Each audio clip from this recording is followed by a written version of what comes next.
Lord. परमेश्वर आप सबको आशीष दे। उसके वचन हम सबके व्यक्तिगत जीवन के लिए एक आशीष के कारण है। परमेश्वर के वचन है हमारे खुशी में हमको और मजबूत करने वाला घटक, और परमेश्वर के वचन है हमारे संकट की तराई पर, हमारे सवालों के सामने हमको उत्तर देने वाला परमेश्वर की वाणी भी परमेश्वर के वचन है। आज हम मिलके परमेश्वर के वचन से भजन संहिता 12 अध्याय से हम कुछ बातों को सीखने के लिए जा रहे हैं। इस भजन संहिता को भी दाऊद ने लिखा है। दाऊद अपने जीवन के बीच में उसकी हेडिंग में ऐसे लिखा, यहोवा अधर्मी के विरुद्ध एक सहाय था। अधर्म को देखकर परेशानी में खड़ा हुआ दाऊद परमेश्वर को बोल, परमेश्वर अधर्मी के सामने तेरे लिए एक सहायता के लिए एक प्रार्थना है। हम भी कभी कभी इस प्रार्थनाओं को प्रार्थना करना बहुत जरूरी है। जब कभी भी हम अपनी आंखों को खोलकर आस पड़ोस में हमारे सोसाइटी को, हमारा पृथ्वी को देखने के समय पर धर्मी कदम होते जा रहे, लेकिन अधर्म की बातें, शैतान और शैतान की शक्तियां अपने प्रभाव को कहीं न कहीं फैलाने का कोशिश कर रही है। दाऊद बता रहे परमेश्वर एक सहायक के लिए अधर्म के सामने वे उससे प्रार्थना करना आते। उसका पहला वचन में ऐसे लिखा है, हे परमेश्वर बचा ले, क्योंकि एक भी भक्त नहीं रहा।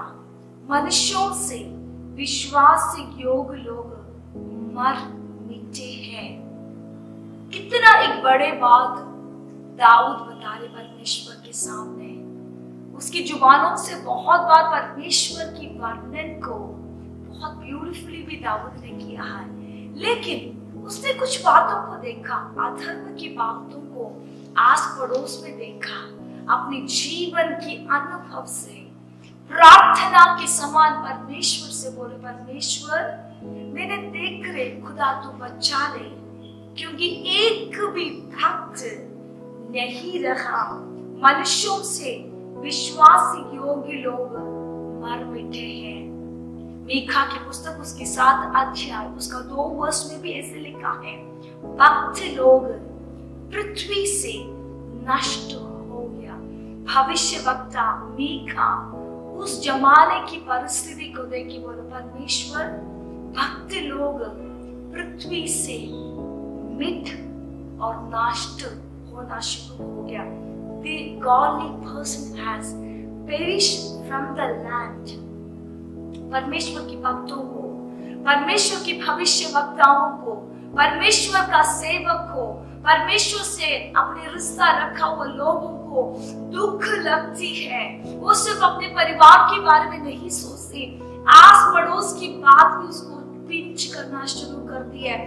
इधर परमेश्वर के लोग, हम भी ऐसे सोचना, खुदा अधर्म का बढ़ोतरी बहुत गंभीरता से हो रही है, लेकिन भक्त लोग नष्ट हो रहे हैं। परमेश्वर में चला हुआ कुछ लोग पीढ़ी से खुदा की सेवक, नहीं तो पीढ़ी से परमेश्वर को जाना हुआ लोग 3-4 पीढ़ी के बाद क्या हो रही है, परमेश्वर की वचन से, परमेश्वर की कानून से, परमेश्वर की लॉ से फिसल के दुनियादारी में, बहुत मौज मस्ती में चलने का एक दृश्य हमारे आस पड़ोस में हम देख सकती है। हम अपने जीवनों को देखें, हमारे परिवारों को एक बार इवैल्यूएट करके देख ले, क्या हम जो जोश में चलती है, हम जितना ईगरनेस के साथ परमेश्वर की सेवा कर रही है, कितना डेडिकेशन के साथ परमेश्वर की मंदिर के साथ चलती है, क्या हमारे आने वाला पीढ़ी, हमारे परिवार की जन इस परमेश्वर को इतना प्रेम करेगा। हम उठाया हुआ परमेश्वर की वचन को उठा के प्राउड के साथ चलने के लिए क्या हमारा पीढ़ी तैयार रहेगा? ये एक सवाल है।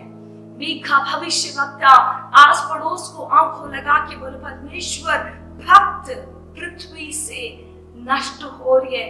दाऊद बता रहे, परमेश्वर बचा रहे, क्योंकि एक भी भक्त नहीं रहा। मनुष्यों से विश्वास योग्य लोग पर मिट गया। इस वचन को मैं दूसरे तरीका से भी देख सकती है। वक्त है इधर उधर। हर शहर में, हर जगह में परमेश्वर ने अपने भक्तों को छुपा के रखा है। परमेश्वर ने अपने भक्तों को रखा है। लेकिन भक्ति क्या हो रही है? भीड़ के बीच में अलग हो रही है, आइसोलेटेड हो रही है। भक्ति क्या कौन होती है? भक्ति क्या, कैसे उसकी इवैल्यूएशन हो सकती है? एक भक्त, असली भक्त कौन होती है? वो परमेश्वर को डरेगा, उसकी कानून व्यवस्था पर चलने का कोशिश करेगा, परमेश्वर की वचन को सीखेगा, परमेश्वर की वचन को मनन करेगा, परमेश्वर की वचन के अनुसार इस पृथ्वी पर चलेगा। उस भक्त की जुबानों में गलत शब्द नहीं होगा, उस व्यक्ति की चाल चलन सही होगा, और दुष्ट की मंडलियों में नहीं बैठेगा। उस वक्त टट्टे करने वाला लोगों की झुंड में रहना पसंद नहीं करेगा, पाप से दूर भागेगा, परमेश्वर की वचन के साथ समझौता नहीं करेगा, कभी भी कॉम्प्रोमाइज नहीं करेगा। जैसे सोसाइटी जा रहे उसके समान उस भीड़ के हिस्सा बनने के लिए परमेश्वर की कानून की व्यवस्था से एक इंच भी पलटेगा नहीं है। वो है भक्त। उसकी चाल चलों में परमेश्वर नजर आती है, उसकी आंखों में दीन भावना है। उस व्यक्ति गरीब की ओर अपना हाथ बढ़ाती है, उस व्यक्ति दूसरों के लिए प्रार्थना कर रही है। वो व्यक्ति क्या करेगा? बोझ उठाती है। लेकिन परमेश्वर के वचन में देखने के समय पर हर पीढ़ी में, मुझे सुनने वाला मेरे प्रियजन से बता रही है, आप भी आपके परिवार के बीच में शायद खुदा के लिए भक्त बनकर अकेला रह रही होगा। आप जो परमेश्वर के भवन में आने के टाइम पर आपको रोकने के लिए, आपको निरुत्साह करने के लिए एक झुंड आपके अगेंस्ट में खड़ा होगा, क्योंकि शायद किसी न किसी को आपकी स्तुति की शब्द नहीं अच्छा लगता, आपकी प्रार्थना नहीं अच्छा लगता, आपकी खुशी अच्छा नहीं लगता, आपकी मोहब्बत किसी को एक्सेप्ट करना मुश्किल होती है। लेकिन परमेश्वर की वचन को देखकर मैं बताना चाहती है, उत्पत्ति से लेकर प्रकाशित वाक्य तक पढ़ने के समय पर हर जनरेशंस में, हर पीढ़ी के बीच में परमेश्वर ने अपनी भक्तों को क्या करती है? छुपा के संजोत कर रखती है। जब उत्पत्ति की पुस्तक उसकी 7 वचन में 7 का 1 पद में ऐसे लिखा है, यहोवा ने मूसा से कहा, तू अपने घराना समेत जहाज में जा, क्योंकि मैंने इस समय के लोगों में केवल तुझी को अपनी दृष्टि में धर्मी देखा है। भक्त क्या होती है? भीड़ के बीच में भी दुनिया हमको पहचाने ना पहचाने, लेकिन स्वर्ग की परमेश्वर बोल रहे हैं, हम रहने वाला शहर के बीच में, हम रहने वाला गांव के बीच में, हम रहने वाला उस खानदान के बीच में, परमेश्वर बोल रहे हैं, मैं तुझे चुना है, मैं तुझे अलग किया है। नूहा के पास परमेश्वर उत्पत्ति की पुस्तक उसके 7 अध्याय में जाके बोल रहे हैं, नूहा तेरे परिवार जाके जहाज में बैठना, क्योंकि इस पीढ़ी के बीच में मैं तुझे धर्मी ठहराया है। कितना साल नोहा ने जो परमेश्वर की विरुद्ध अधर्म काम करने वाले लोगों के सामने प्रचार किया, आने वाला भविष्य को देखकर परमेश्वर ने किया वह वाणी को सुनाया, आगे के खतरों के बारे में समझाया, लोग मन फिराया नहीं है। लेकिन इस समय परमेश्वर आके बोल रहे हैं, अभी ग्रेस का पीरियड खत्म हो रही है, नूहा तू अपने परिवार के समेत रक्षा की जहाज के अंदर बैठा, तेरे द्वारा, तेरे खानदान के द्वारा इस मनुष्य राशि को मैं बढ़ा दूंगा। I will bless through you। आज मुझे सुनने वाला मेरे प्रियजन, आप कितना मर्जी कोशिश करें, आपके घर में कोई व्यक्ति है, परमेश्वर की पवित्र आत्मा आपके व्यक्तिगत जीवन से बात कर रही है, आप कोशिश करने के बाद भी आपके घर में कोई व्यक्ति है, आपको निरस्कार कर रही है, आपके वचन को टट्टा कर रही है, आपको मजाक कर रही है, आप परमेश्वर की भवन में आ रही है, उस प्रीति को तुच्छ जान रही है। लेकिन परमेश्वर क्या बोल रही है? तेरे बारे में खुदा स्वर्ग ये गवाही देगा, बोलेगा तेरे सारे खानदान के बीच में, तेरे कार्य क्षेत्र के बीच में, तेरे हॉस्पिटल के बीच में, तेरे परिवार के बीच में, स्कूल्स के बीच में, मैं आपको अलगताई के साथ आपको चुना है, आप मेरे लिए धर्मी है। निर्गमन की पुस्तक उसका 32 अध्याय, उसका 19 और 20 अध्याय जब पढ़ने के टाइम पर परमेश्वर ने क्या बोल रही है, मैं एक बड़ी झुंड को मिस्रैम का गुलामी से चुनकर वायदे के देश की कनान की ओर लेके जा रही है। अराउंड 25 लाख लोग मूसा के इस जर्नी में हैं, लेकिन परमेश्वर उस एक रास्ते के बीच में मूसा को कुछ बुला के बोल रहे हैं, ये लोग हठीले जनता है। हठीले मतलब बहुत जिद्दी है, बहुत ज्यादा कठोर हृदय वाला लोग है। ये लोग को मैं कितने सालों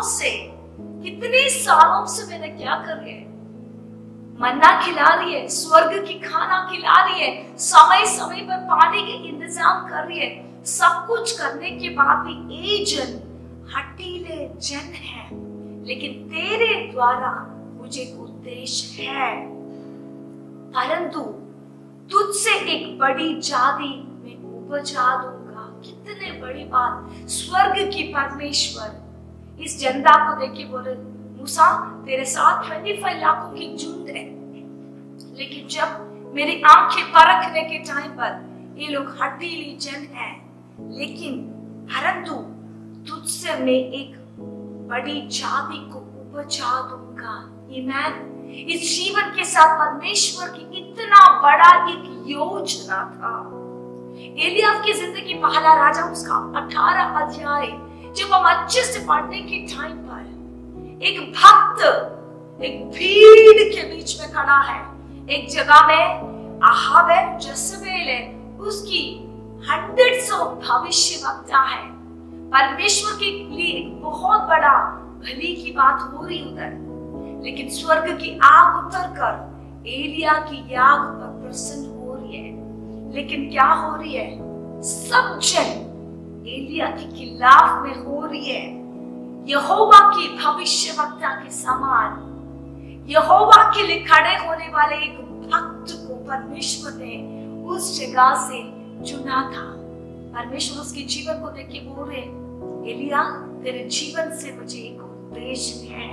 2 तिमोथी उसका 4 अध्याय उसका 16 और 17 वचन में ऐसे पौलुस तिमोथी को लिखने के समय पर ऐसे लिख रही है, सबने मुझे छोड़ दिया है, किसी ने साथ नहीं दिया, परंतु प्रभु मेरा सहायक रहा और मुझे सामर्थ भी दिया। एक झुंड के बीच में पौलुस खतरों को सामने करते वक्त जूइश लोग उसको मारने का कोशिश कर रहे हैं, उसका ही लोग उसके खिलाफ में हैं। उस समय पौलुस तिमोथी को ऐसे लिख रहे थे, तिमोथी सब लोग ने मुझे त्याग किया, सब लोग मेरे हाथों को छोड़ दिया, लेकिन स्वर्ग की परमेश्वर मेरा सहायक बनके खड़ा होगा, वो मुझे सामर्थ्य देगा जीवन की परेशानी के बीच में। क्या आप एक व्यक्ति है अकेला धर्मी है? एलिया संकट में है, लेकिन उसका प्रार्थना क्या था? बड़ा प्रार्थना नहीं था, एक दीर्घ सांस लेकर परमेश्वर के सामने अपनी अवस्था को बताने के समय पर स्वर्ग उसके लिए रोटी लेकर कौवा के हाथों में भेज दी है। जब उसका खाना खत्म हो रही है, दूर देश में साराफात में विधवा को परमेश्वर ने इंतजार कर रही है। उसकी भविष्य क्या था? एलिया के जीवन में पता है क्या हो गया? स्वर्ग के रथों के साथ परमेश्वर उतर कर उसको इस पृथ्वी से अपने पास लेकर जाया।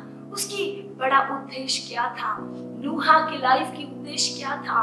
परमेश्वर ने अपनी रक्षा के लिए उस रक्षा के जहाज के बीच में उसको बिठाया। उसके बाद उसके द्वारा दुनिया में लोगों का पैदाइश हो गया। नोहा के बारे में हमने सीखा, एलिया के बारे में लिखा, पौलुस के बारे में सीखा। पौलुस क्या बने? क्या उसका जीवन की खतरों के सामने उसका जीवन की मृत्यु हो रही है? नहीं, देशों को हिलाने के लिए, कलीसियाओं को बदलने के लिए, कलीसियाओं को स्थापना के लिए परमेश्वर की वजह में नया नियम के अराउंड 14 लेटर्स पौलुस ने लिखा गया था। अब आपको क्या लग रही है? जज़बेल तुझे चूक के तेरे को मार डालेगा नहीं, स्वर्ग की रथों के साथ तुझे उठाने के लिए परमेश्वर उतरेगा। नोहा, इस पानी क्या तुझे डुबाएगा? अधर्म के बीच में, इस पीढ़ी में नोहा, परमेश्वर तुझे चुना है। क्या पौलुस तेरे जीवन की खतरा हुआ? नहीं। परमेश्वर के वचन में आपको सुनने वाले मेरे प्रियजन से पवित्र आत्मा आपको बहुत क्लियरली बता रही है, परमेश्वर आपको एक भक्त के समान आपके खानदान में से चुना है। दाऊद तो इस वचन संहिता में ऐसे बता रहे, खुदा अधर्म बहुत हो रही है, हे परमेश्वर धर्मी की लोग इस पृथ्वी पर मिट रही है, लेकिन इस वचन को सीखने के टाइम पर परमेश्वर की पवित्र आत्मा बता रही है, धर्मी मिट नहीं जा रही है, धर्मी का झुंड अपने अपने स्थानों में परमेश्वर अकेला में खड़ा कर लिए देशों को हिलाने के लिए। क्यों ना हम अपने आंखों को बंद करें, अपने आप को अकेला मत महसूस करो। आपकी छोटा जिंदगी के साथ असाधारण की काम परमेश्वर कराना चाहती है। आपकी समर्पण के साथ साथ परमेश्वर एक झुंड को तैयार करेगा। प्रार्थना करने वाला माँ है तो, प्रार्थना करने वाले पिता आप है तो, परमेश्वर के सामने एक भक्त के समान चलने वाले एक जवान आप है तो, स्वर्ग आपकी भविष्य को, उद्देश्य को दिखाएगा। पिता परमेश्वर, हम आज रात के समय पर, दिन के समय पर, कोई भी समय पर हो, इस वचन को सुनने वाले के जन को आपके स्वर्ग के हाथों में दे रही है। चाहे पृथ्वी पर भक्त की गिनती कम होता जाए, नष्ट होने की संभावना हो जाए, लेकिन हर पीढ़ी के बीच में से, हर देशों के बीच में से, हर गांवों के बीच में, हर खानदानों के बीच में से आपने हमको चुना है एक उद्देश्य के साथ। आपकी उद्देश्य ठहरेगा हमारे व्यक्तिगत जीवनों से। आप अपना काम को करेगा। खुदा, आपने हमारा प्रार्थना सुन लिया, मेरे प्रियजन को आशीषित किया।